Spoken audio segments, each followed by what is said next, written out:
ఒక్కొక్కటి ఎంత వచ్చిందని. ఈరోజు ఎవరికి ఏం చేయకుండా ఈరోజు ఇట్లాంటి కార్యక్రమాలు చేస్తారు.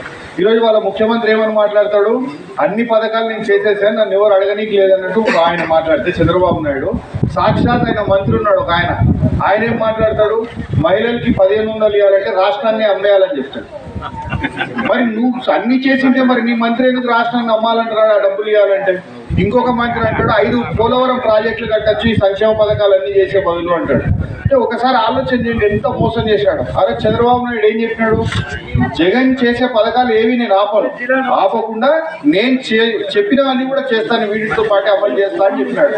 ఈరోజు మనం 4 విషయాలు మాట్లాడుకుందాం. ఇప్పుడు నలుగురికి సంబంధించింది. ముందు మహిళల్ని ఒకసారి ఆలోచన చేయి. ఇప్పుడు మహిళలకి ఆ రోజు జగన్మోహన్ రెడ్డి అధికారంలో ఉన్నప్పుడు 45 ఏళ్ళు దాటిన మహిళలకు అందరికి కూడా చేయూత కింద 18,750 ఇస్తుండే. ఇంకా అదేవిధంగా బీసీ ఈడబ్ల్యూసీ కింద మహిళలకు కూడా 15,000 రూపాయలు వాళ్ళ అకౌంట్లో వేస్తుంది. చంద్రబాబు ఏం చెప్పినాడు, ప్రతి 18 ఏళ్ళు దాటిన ప్రతి మహిళకు కూడా నేను 1500 ఇస్తాను నెలకి అని చెప్పినాడు. ఈరోజు అధికారంలోకి వచ్చి 15 నెలలు అవుతుంది. మరి ఆ 18,000 రూపాయలు గోవిందా, ఈడ 1500 ఎవరికన్నా వస్తున్నాయా? ఎవరికి రాలే. ఈరోజు మళ్ళీ రైతు భరోసా, మనం అధికారంలో ఉన్నప్పుడు ఎక్కువ శాతం మనం రైతు పాయ కాబట్టి మనందరూ కూడా ఎక్కువ రైతులం కాబట్టి రైతు గురించి ఆలోచన చేస్తే రైతు భరోసా ఆ రోజు మనమే చెల్లించేవాళ్ళం. రైతు భరోసా మనకి ప్రభుత్వం ప్రతి సంవత్సరం 13,500 జగన్మోహన్ రెడ్డి మన అకౌంట్లో వేసేవాడు రైతు భరోసాని. ఇప్పటికి 1.5 సంవత్సరం దాటిపోయింది.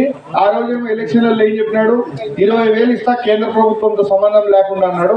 ఇప్పటి వరకు రైతు భరోసాకి దిక్కు లేదు. ఏమనంటే కేంద్రం తన వాటా ఇవ్వలేదు, తన వాటా ఇస్తే నేను నాది ఇస్తా అని చెప్తున్నాడు. అప్పుడు మనకి రైతు భరోసా కట్టడమే కాకుండా క్రాప్ ఇన్సూరెన్స్ కూడా ప్రభుత్వమే చెల్లించి ఏదైనా పంట నష్టం జరిగితే ఖచ్చితంగా ఆ పంట నష్టము డైరెక్ట్ అకౌంట్లలో ఏ రైతు అకౌంట్లో పడేది. చంద్రబాబు నాయుడు కానీ వాళ్ళ కూటమి కానీ ప్రజల్ని మోసం చేసిందో ప్రతి ఒక్కరి దృష్టికి తీసుకెళ్ళాలి, వాళ్ళకి తెలుసు. కానీ మనం కూడా ప్రతి ఒక్కరం కూడా వాళ్ళ దృష్టికి తీసుకెళ్లాలనే విధంగా ఈరోజు ఈ ప్రోగ్రాం పెట్టుకొని ప్రతి గ్రామంలో కూడా తిరగడం జరుగుతుంది. దాదాపు ప్రజలు కూడా అన్నీ తెలుసుకున్నారు. మళ్ళీ అవకాశం వస్తే ప్రజలు కూడా వాళ్ళ నెత్తి మీద కొట్టడానికి రెడీగా ఉన్నారు. బటన్తో నొక్కినట్టు మళ్ళీ నొక్కుతారు. రేపు రాబోయే సర్పంచ్ ఎలక్షన్లో కానీ రేపు ఎంపీటీసీలు జెడ్పీటీసీ ఎలక్షన్లు కూడా త్వరలో జరగబోతున్నాయి. ఈసారి మళ్ళీ మన వైఎస్ఆర్సీపీ సత్తా ఏందో రాబోయే ఎలక్షన్ లో చూపించాల్సిన బాధ్యత ప్రతి ఒక్కరి మీద ఉంది. ముఖ్యంగా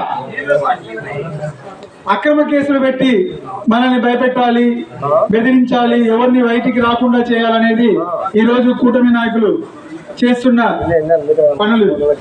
ఈరోజు మిథున్ రెడ్డి గారిని అయితేనేమి, చెవిరెడ్డి భాస్కర్ రెడ్డిని అయితేనేమి, ప్రతి ఒక్క నాయకుల్ని కూడా అక్రమ కేసులు పెట్టి భయభ్రాంతులకి గురి చేయాలని చెప్పేసి చాలా విధాలుగా తెలుగుదేశం పార్టీ వాళ్ళు ట్రై చేస్తున్నారు. మన వాళ్ళు భయపడతారా ఎవరైనా? ఈ రోజు భయపడే పరిస్థితి ఉంటే చాకర్జాముల విలేజ్ లో ఎంతమంది ఉన్నారు ఇక్కడ? ప్రతి ఒక్కరూ ఈ రోజు ఇక్కడ కూర్చొని మనం ఉన్నాం ధైర్యంగా.